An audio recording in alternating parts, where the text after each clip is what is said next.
Hello বন্ধুরা, আজ আমরা বিস্তারিতভাবে কথা বলবো বাংলাদেশ প্রিমিয়ার লিগ মানে বিপিএল 2025-এর চলমান ম্যাচ ফিক্সিং অভিযোগ নিয়ে।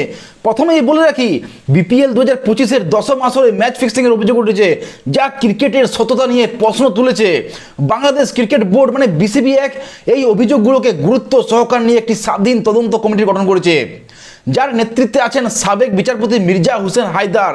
ক্রিকবাজের রিপোর্ট অনুযায়ী এই কমিটি 20 আগস্টের মধ্যে প্রাথমিক রিপোর্ট জমা দেবে। তবে ডেইলি সানের রিপোর্টে বলা হয়েছে পুরো তদন্ত শেষ করতে আরও সময় লাগতে পারে, কারণ ভাই কমিটি টুর্নামেন্টে জড়িত ব্যক্তিদের সাক্ষাৎকার নিচ্ছে।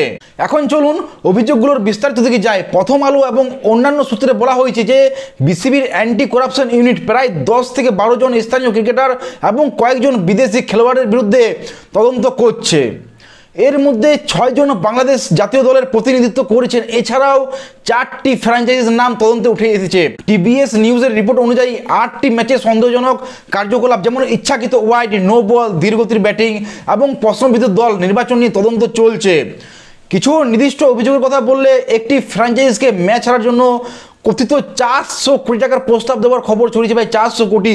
কিন্তু এটি এখনো কোনো সূত্রে সরাসরি নিশ্চিত হয়নি এবং সম্ভবত গুজবের উপরে ভিত্তি করে রিউমার বলতে পারো।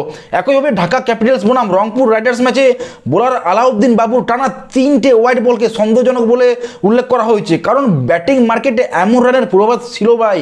তবে এটিও একটা তদন্তাধীন বলতে পারো। এখন খেলোয়াড়দের দিক থেকে জাতীয় দলের ব্যাটসম্যান এনামুল হক বিজয়ের নাম উঠে এসেছে। টিবিএস নিউজের রিপোর্টে বলা হয়েছে স্পট ফিক্সিংয়ের অভিযোগে তার বিদেশ ভ্রমণে নিষেধাজ্ঞা দেওয়া হয়েছে বলে খবর ছড়িয়েছে, কিন্তু এনামুল হক নিজে এই অভিযোগ অস্বীকার করেছেন এবং বলেছেন যে তিনি কোনো নিষেধাজ্ঞার খবর পাননি এখন পর্যন্ত এবং আইনি পদক্ষেপ নেবেন এর বিরুদ্ধে। একইভাবে ইমরুল কাইসও ফিক্সিংয়ের অভিযোগ অস্বীকার করে বলেছেন যে খুলনা টাইগার্সের পক্ষ থেকে তাকে প্রস্তাব দেওয়ার খবর সম্পূর্ণভাবে মিথ্যে ভাই।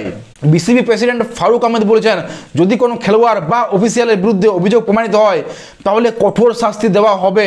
অতীতে ভাই বিপিএলে এমন ঘটনা ঘটেছে, যেমন 2014 সালে মোহাম্মদ আশরাফুল স্পট ফিক্সিংয়ের জন্য নিষিদ্ধ হয়েছিলেন, মনে আছেই। তাই এবারের তদন্ত ক্রিকেটের ভাই স্বচ্ছতা নিশ্চিত করতে খুব একটা গুরুত্বপূর্ণ। তো বন্ধুরা, বিপিএলে 2025-এর এই অভিযোগগুলো ক্রিকেটের ভবিষ্যৎ নিয়ে চিন্তা তৈরি করেছে, কিন্তু তদন্ত শেষ না হওয়া পর্যন্ত কোনো ডিসিশনে কোনো সিদ্ধান্তে পৌঁছানো যাবে না। আপনার মতামত কি এই নিয়ে কমেন্টে জানান। আপনি কি মনে করেন এই তদন্ত কী ফলাফল দেবে? আরও আপডেটের জন্য চ্যানেল সাবস্ক্রাইব করুন এবং বেল আইকন প্রেস করুন। মনে রাখবেন, এই ভিডিওতে দেওয়া তথ্যগুলো তো প্রকাশিত রিপোর্টের উপর ভিত্তি করে এবং তদন্তাধীন ভাই।